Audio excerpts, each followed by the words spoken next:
You're listening to InfoQuench with Jeff. And Amy, a podcast on how to be more efficient And effective in everyday life. Hey everybody, and welcome to episode 3. This is Jeff and Amy, and episode 3 is all about travel. Today we're going to talk about 8 tips for traveling. That's one of the things we do a fair amount of, is travel. We've always had this sort of philosophy where we want to spend our money on memories, right? Yeah, it's true. Stuff only lasts so long, but memories last forever. That's right, and we've had some wonderful trips in the past, and we're going to have some more in the future. And in the land of ice and snow, we're looking forward to our next vacation. Man. You guys don't even know how bad. Well, I mean, you do if you're from St. John, New Brunswick, but if you're not, it's been pretty bad. It's been really icy. There are like giant ruts of ice outside right now that is making walking on the sidewalk pretty much impossible. Yeah, we've got snow, and then we got rain on top of the snow. We've got flooding all over our city. It's People's crazy. Basements are flooding, roofs are leaking. And that's why we want to go away. That's why we go away. So enough about the ice talk, and on to some travel tips. Travel tips. So there's a ton of travel tips. If you go online, you can find the traditional travel tips. But we're going to talk about today some things that we do ourselves, so we know that they work, and they're really just things that we came up with along the way. A few years ago, we actually traveled to Europe, and we did more of a backpacking trip.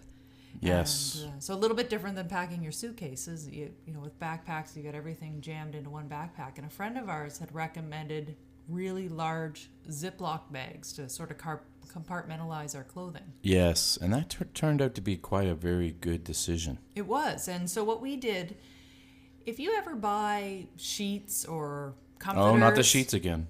I'm just joking. No. If you heard episode 1, you'll know what we're talking about. Yes. No, not so... Anyway, I'm sorry I screwed up your flow. It's all good. It's all good. So when you buy sheets, they come in a zip-up plastic bag. If you've ever bought sheets, you'll know what I mean. It's really nice packaging. See-through. Sometimes you get packaging that's so nice, you're like, I don't want to throw this out.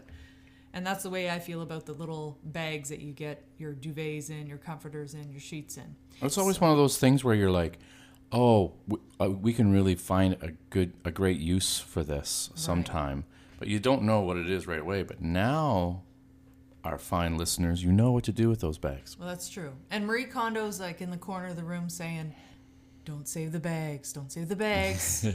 But if they spark joy because they make your trip go that much more smooth. That's right. So the bags can spark joy. So the great thing about these bags, and what we do, is sometimes we'll pack only one suitcase for the 3 of us. So Jeff and I, and then our son Hux. But what we do is we use one of these bags for each of us. So you can take one of these large bags, and it's almost like a vacuum sealing. Like you can really put a lot of clothing into those little bags. Same way you would do if you're vacuum sealing things that you put into the freezer or whatever. Other things that are great about those bags is that we'll usually designate one for sunscreen or things that might leak. Or like dirty clothes. Yeah, right? Dirty clothes. So if you have something that might leak, at least it's, somewhat contained within that. And also it puts it all together, so when you're packing your beach bag, if you're going to a sunny destination, for instance, you can just grab the little compartmentalized zip-up plastic bag with your sunscreens, your bug spray, whatever. Throw it into your beach bag. It's already done. It's already done. It's like a complete package, basically. So what else is good about this I guess way of packing is Jeff mentioned they're see-through. So if you happen to get your bag checked during customs, it's really easy for them to check your bags. They don't have to pull everything apart. They can pull out those little cubes and have a look. So that's a great thing. If you're traveling someplace tropical, like we went to Nicaragua last year. So, I remember one of our friends when we were down there said, "Oh, just a tip, don't leave your bags on the floor." And I'm like, "Well, why?" And she said, "Well, spiders and scorpions." So, oh yeah. So all the things that nightmares are made of. But what's great about having your clothes sort of compartmentalized in these bags is they're all nice and tightly zipped up. So it keeps everything sort of contained. It is super efficient, really. It is, because you can utilize those bags in whichever way that makes sense for that trip that you're on. Right. It makes sense. And if you do have anything that spills or anything, they're really easy to wipe out and reuse. So, and I just store them inside the suitcase themselves. So when we're in between trips, we just keep them stored. Another interesting thing too is like if you're traveling and you've got a backpack and you got those see-through bags, is you can like, okay, this bag has just socks in it. And you don't have to rummage to the bottom of your bag to find a pair of socks that aren't in a bag or anything like that. There's a bag for socks. There's a bag for, T-shirts, pants, whatever, right? See, you're coming around to my way of thinking. Well, geez, man, I've been coached pretty well. The type A is strong in this family. So I think I've sold you hopefully on the plastic zip-up bags. They're great. They are great, and it's easy to find things, and when we get to our destination, I can kind of just pull it out of the suitcase and give one to Hux, and he has his clothes, and it works out well. So that's tip number 1, and I strongly recommend it. Tip number 2 is to have a great first aid kit. Oh, that's super important. You just never know when that's going to happen. Yeah, so I mean, I think that's probably a no-brainer. But one thing that I like to do is actually use a real first aid kit. So we have like a hard plastic first aid kit, and it just keeps everything contained. It's also, again, great when I'm always thinking about airport security, customs. So when they open it up and they see everything's contained within the first aid kit, it just it gives them some context. So you can have your scissors in there, you can have prescription medications or whatever. Things you might have to. Some things you carry in your carry-on, but other things you might have in your first aid kit. So some of the things that we make sure that we always have in our first aid kit, everybody has Band-Aids. Again, if you're traveling down south, you're probably familiar with, having anti-diarrhea medication, something, anti-nausea. We always carry Benadryl. Because we have a 5-year-old, we make sure we have children's Benadryl and also something for adults. And if you don't want to double pack, you can just double up or triple up on the dose of the children's. Yeah, no, that stuff always comes in handy when you want the swelling to go down from a bug bite or something. Like bugs are everywhere. Huck's got I think it was probably a spider bite when we were. That's right. Yeah, when we were in Nicaragua. So it's it's great to sort of just deal with that type of that swelling. And I mentioned Band-Aids, polysporin. We always like to have scissors in there. Scissors are handy for a lot of different things, but they're definitely good to have in your first aid kit. Painkillers and solar cane. So if you get a sunburn. Yeah. So those are some of the key things that we always put in Band-Aids. There. Yes. Band-Aids are super important.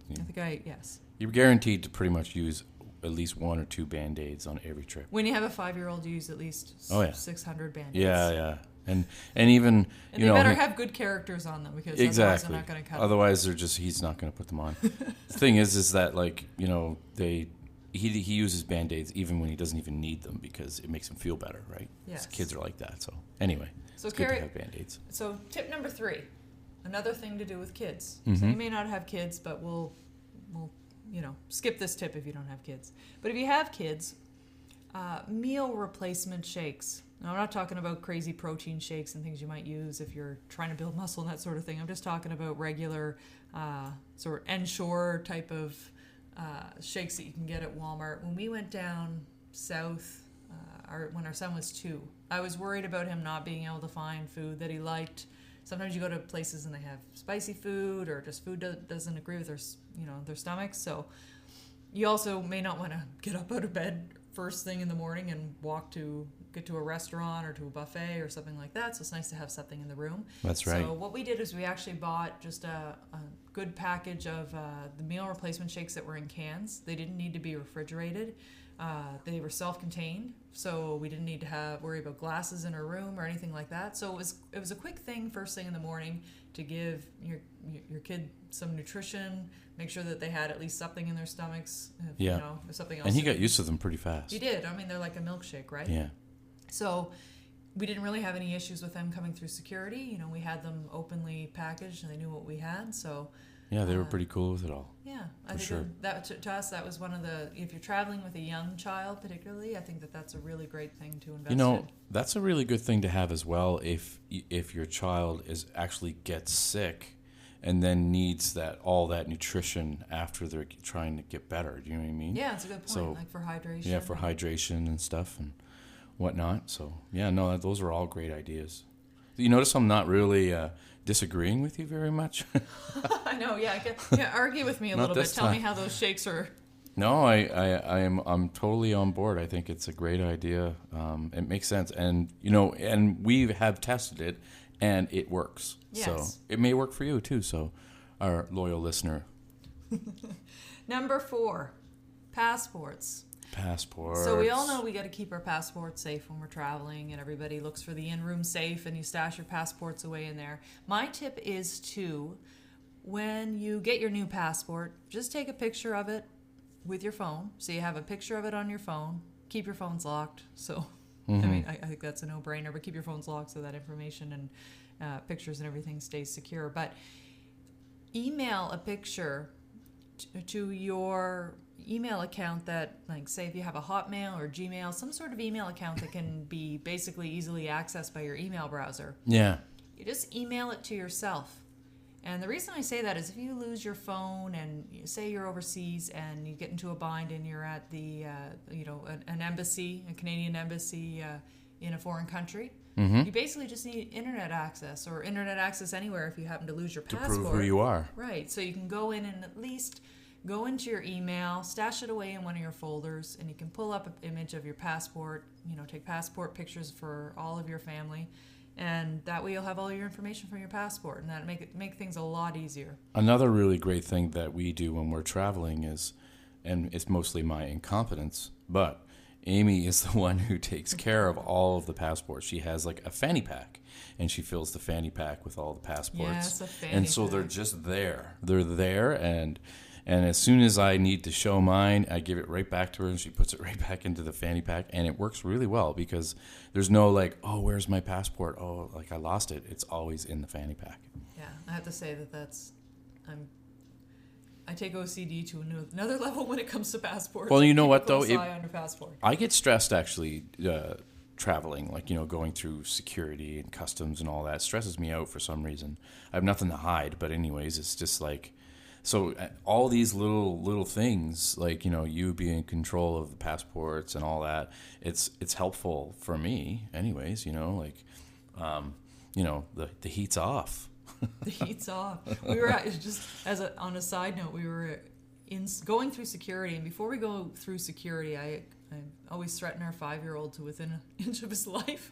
Yeah, we do. Not to say anything once we go through security. Yeah. You never know. If you have kids, you don't know what's going to come out of their mouth. So there's always, a little bit of like, be quiet, don't say anything. Yeah. And I remember we were standing in security at an airport, and he was like, "Mom," and I'm talking to the customs agent at the country we were going into, and he kept tugging on my shirt and trying to get my attention, and finally I looked down and he's like, "There's a big spider." Oh yeah, I remember that. There's a spider the size of my hand on the floor of the airport. Yeah. And I thought, okay, that was good enough reason to distract. And I gave him a pretty good hug after that one. Yeah. Thank you for telling me about the giant spider that was about to eat me whole. But now say nothing else as we go through security. Yeah, he's pretty good though. Like he's still learning what it. The ins and outs of traveling, but he's pretty good. I remember he had like a really hard time in Nicaragua because he wasn't getting enough sleep, which is really tricky to do actually. We found anyways with children, is like to get them the proper amount of sleep so that they're ready to go for the day is nearly impossible. So you just have to deal with it basically, and we did. Taking that opportunity to have a little sip of an Aperol Spritz. Yes, the Aperol Spritz. If you have not yet discovered this drink, it's a delicious drink. We are now influencers. We're influencers on our podcast. We get paid $2,000 for every person that buys a bottle of this. No, it's a really good drink. It is a really good drink.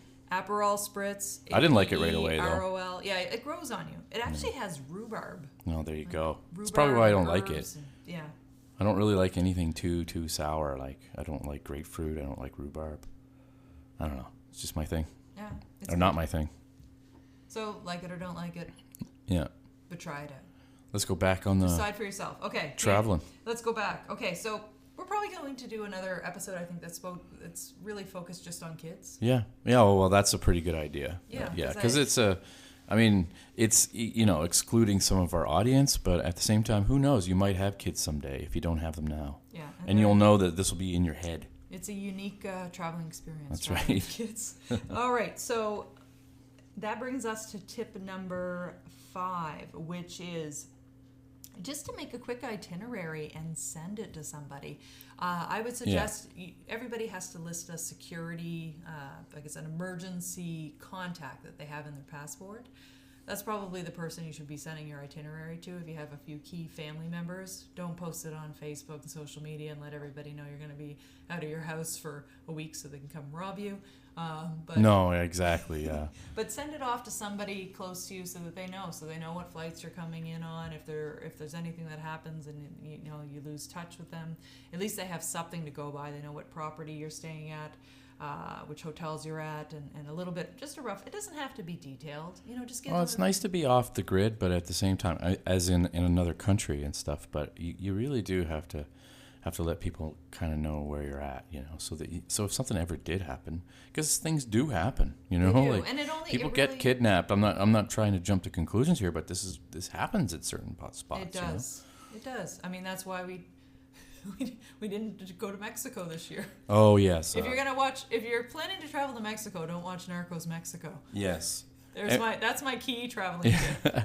And we did mention Nicaragua earlier. We were there a while back, and we wouldn't recommend going there now. No, we got there. We were there just prior to civil unrest breaking out. So I will go on record though to say it's one of the most beautiful, kindest, just extraordinary places that I think I've ever been.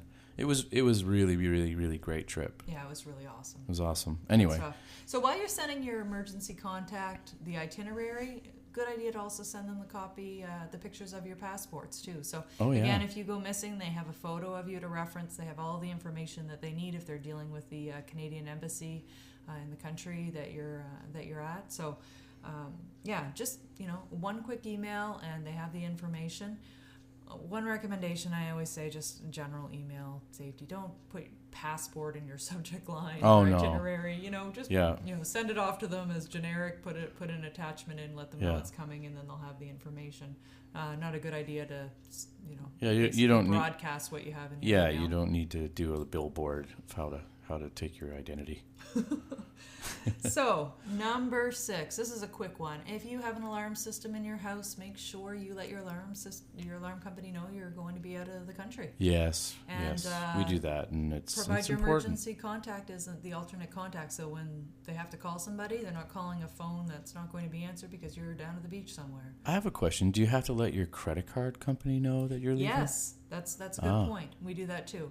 Okay. Well, when I say we, I do that too. I just go on the trip. So if you're going to be making transactions overseas, if you do, if you're not a frequent traveler, and then all of a sudden there's transactions happening. Yeah, a lot of banks will shut you down. For your own protection. They'll see. And then it's probably a pain in the butt to get all going again. That's right. So just a quick phone call, let them know where you're going. You can do it way ahead of time. They make a note on your file and just note the time frame you're going to be out of the country, and then there you go. That's a really good point. Makes sense. So bonus tip. There you go. Make sure your bank knows. So bank and alarm company. Number 7, make a list. I know this sounds pretty rudimentary, but what I do is I have an ongoing list. I just put a list in the notes section on my cell phone. And what I do is I have a list that's a general travel list. I have one for when we're traveling to a tropical place. I have, for traveling to an urban environment, for going to a cottage. And what I do is as soon as I get back from a trip, I update the list. So oftentimes if we're on the plane... What worked, what didn't work. Exactly. So if we're traveling back on the plane, you have a little bit of extra time. It's a great time to just update that list and say, hey, what did I bring that I didn't use? Yes, that makes sense. Versus, you can what did I wish I had? Yeah. So you just update it then, and then the next time you go to travel, you have an updated list, and it's just, save it to the cloud. You can streamline that list to work for all particular trips, right? Exactly. Well, because you don't want to travel with more than what you need. And plus, when you're on your way out the door and you're ready to go get on the plane, you can just quickly just scan that list and make sure you haven't forgotten something as well, right? You can just kind of... Well, that's right. I actually have a section of our list that So I have a list Of course you have a section of our list. I have a list of what we pack, but then I also have just a short section of what do you do before you leave the house. Yeah. Empty the compost. Make sure that the heat's turned lights. down. Yeah, if you have your heat on programmable thermostat, you might want to adjust that. Yeah. Make sure the doors are locked. Save some money. Yeah. If you want to leave one light on, make sure the curtains are closed. So I have a little to-do list that I just, again, save in my phone so I don't have to repeat it every time. And one thing you never want to do is be like halfway to the airport or even on the plane and then think, oh, did I lock the door? No, you definitely... No. Definitely, We never let that definitely don't do happen. That's never happened. That's a nightmare. Yeah. That is a nightmare. And, okay, number 8. I think that this is probably a really important one, and one that I just saw in a travel blog recently that I never really thought about, but it's so important. Have you shared it with me? Do I know it?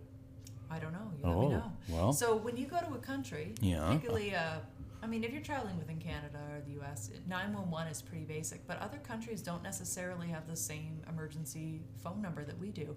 So it's a good idea to do a quick Google search, find out what the emergency number is, so that if you do run into a situation while you're away, you can have that emergency number saved in your phone. So save the emergency number in your phone, and also the address for your local embassy or consulate in that country. Yeah. So if for some reason you need, something happens, there can be anything. Protests can happen. In today's day and age, you never know. And concerning phones too, for God's sake, turn off your roaming. Because if you don't, we haven't actually made this mistake, but my goodness, I've heard horror stories of people coming home from trips, and all of a sudden they get like this, $2,000, bill, and it's insane. Yeah. So if you remember nothing else, turn off your roaming. Turn off that roaming. And this week I was Googling travel advisories. Mm-hmm. And for Jamaica, because we're going to Jamaica soon. And one of the things that I read that on the Canadian government website that I had no idea. So I'm going to read this to you, listeners, in case this is helpful. If you are ever arrested or detained in another country, I did not know this. So this is interesting. You should clearly inform the arresting authorities that you want them to immediately notify the nearest Canadian government office abroad of your arrest. So you have to tell them to notify the nearest Canadian government office. So there are countries that are part of the Vienna Convention on Consular Relations, and they are obliged to advise you that they're mandated to do that.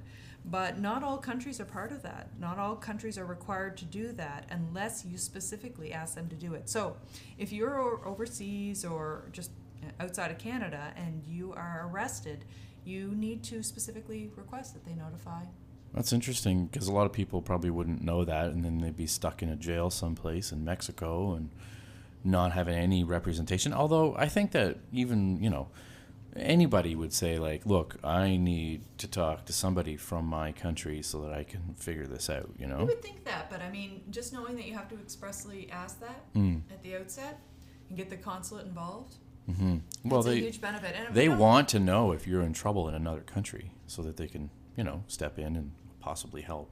So sometimes there's no help, but hopefully nobody will ever run into that situation. But you never know. Sometimes people are just oblivious to the laws in another country. That's exactly there can be misunderstanding. Yeah. Nothing, results from it, but there can be an arrest that happens. So I just thought I'd share that little extra. Oh, that's interesting. Thanks for sharing that. And so our next episode, we talked a little bit about Marie Kondo, and we're going to do some more episodes that sort of dive into the process of, they call it, KonMari is her method. Right. Kondo is just a play on her name, and we're going to talk about specifically clothing. Oh, yeah. Yeah. So okay.